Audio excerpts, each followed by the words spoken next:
In Afghanistan, there is a level below rock bottom.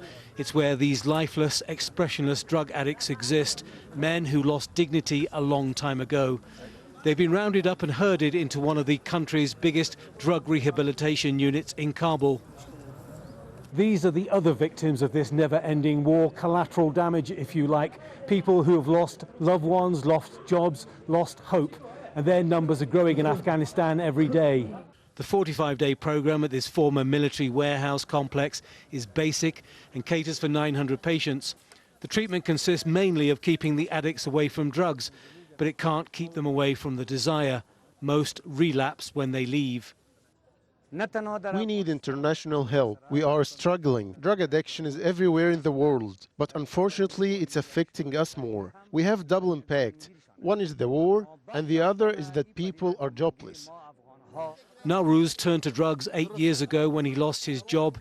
He abandoned all hope and his wife and 6 children. With no job or income, you have no choice but to steal and rob to get drugs. Addicts who have money eventually spend it all on drugs, and when the money is gone, they join us poor under the bridge. We are no use to family, society or country. The bridge is Polisokta in Kabul, where the addicts live in a desolate world. The Afghan government estimates that 3 million people, 10% of the population, is addicted to heroin. 40% of those are women. Opium cultivation is a major source of funding for the Taliban and a major target for the US. An air campaign to destroy crops and production has been intensified. The international community's 16-year battle against drugs in Afghanistan has cost billions of dollars, but poppy growing is flourishing like never before. Last year, there was a 63% growth in land used for cultivation and an 87% increase in opium production, the most in Afghan history.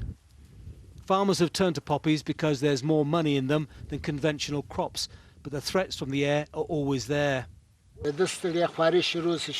We are worried that foreigners or the Afghan government are going to destroy our fields. The farmers are the ones who face the entire hardship of cultivation, but the smugglers and others are the ones who benefit the most.